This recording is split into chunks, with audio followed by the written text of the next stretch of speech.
नमस्कार दोस्तों। महाभारत में भीष्म का नाम हम सब ने सुना है, लेकिन भीष्म पितामह कौन थे? आइए उनसे जुड़े हुए कुछ रहस्यमय तथ्य जानते हैं। भीष्म पितामह मूलतः न तो भीष्म थे और न ही पितामह। हालांकि महाभारत काल के समय जब उनके पोते नायक और खलनायक बन गए तो हम उन्हें पितामह के रूप में ही याद करते हैं। भीष्म कौन थे?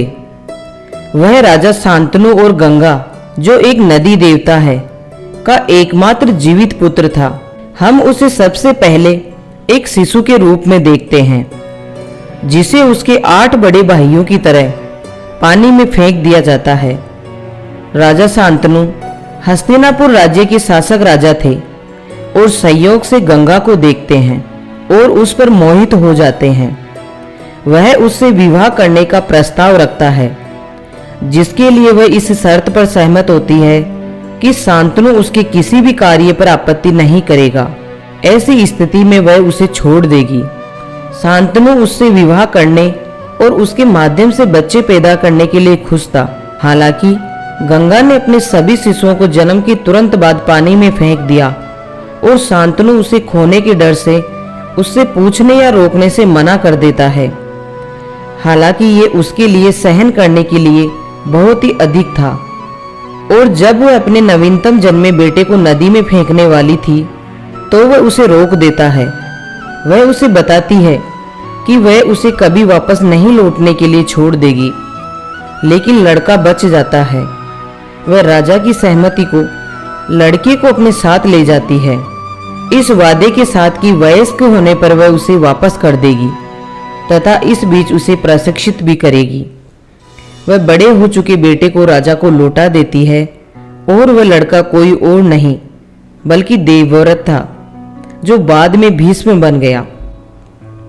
भीष्म के बारे में कुछ रोचक तथ्य। वह हस्तिनापुर का युवराज था और उसने अपने पिता को दूसरी पत्नी से विवाह करने में सक्षम बनाने के लिए अपने अधिकार का त्याग कर दिया था। उसका नाम सत्यवती था। वह मत्स्य राज की जुड़वा बहन और जरासंध के दादा उपरीचर वसु की बेटी थी। वह एक अयोनिजा थी। उसने शांतनु से विवाह के लिए सबसे पहले वशिष्ठ के पोते ऋषि पराशर के माध्यम से पुत्र को जन्म दिया। पुत्र कोई और नहीं बल्कि ऋषि वेदव्यास थे। इस प्रकार व्यास और भीष्म रिश्ते से भाई हैं। हालांकि उनके एक ही माता पिता नहीं है। वह परशुराम के शिष्य थे। वह वसु में से एक था और उनका नाम प्रभास था। उसे बिना विवाह और पुत्र के ही लंबी आयु जीने का सौभाग्य प्राप्त हुआ था। भीष्म ने युवा अवस्था में ही ब्रह्मचर्य का पालन किया था। अविवाहित रहने का उनका निर्णय इतना तीव्र था कि उन्हें भीष्म नाम दिया गया। यह नाम उनके साथ जुड़ गया। भीष्म ने हस्तिनापुर की देखभाल की। वे रक्षक बने। शांतनु की मृत्यु के बाद चक्रायुद्ध नामक पंचाल के राजा ने सत्यवती को अपनी पत्नी बनाने के लिए कहा, और जब प्रस्ताव अस्वीकार कर दिया गया तो उसने हस्तिनापुर को नष्ट करने की कोशिश की। हालांकि भीष्म ने उसे मार डाला और पांचाल राज्य को द्रुपद के पिता प्रशत को सौंप दिया। उसने अपने भाई विचित्रवीर्य का विवाह तय किया, जिसके लिए उसने काशी के 3 राजकुमारों का अपहरण किया।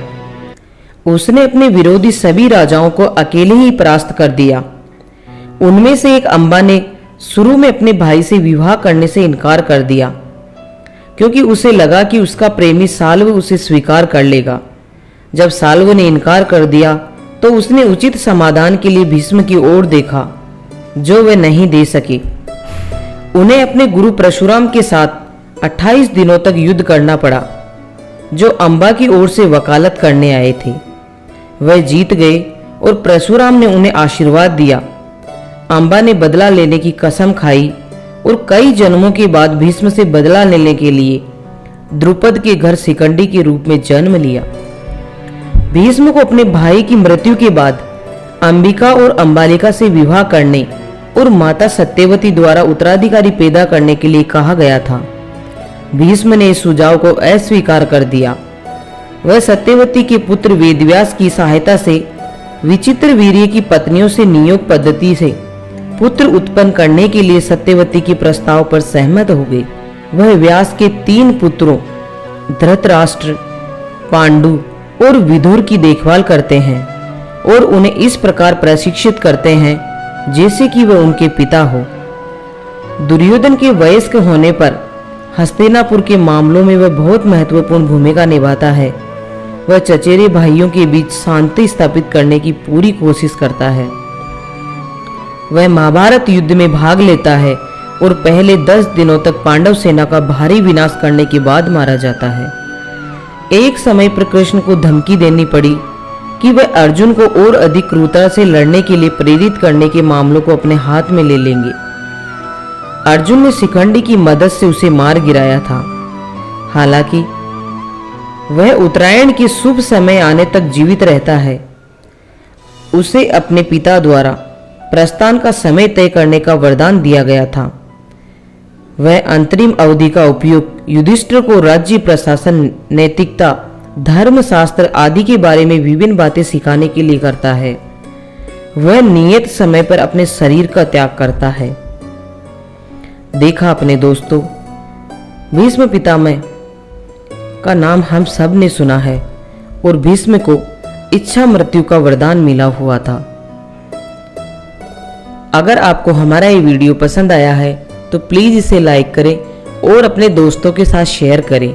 साथ ही हमारे YouTube चैनल को सब्सक्राइब करना ना भूलें। मिलती हूँ एक नई कहानी, नई जानकारी के साथ। तब तक के लिए धन्यवाद।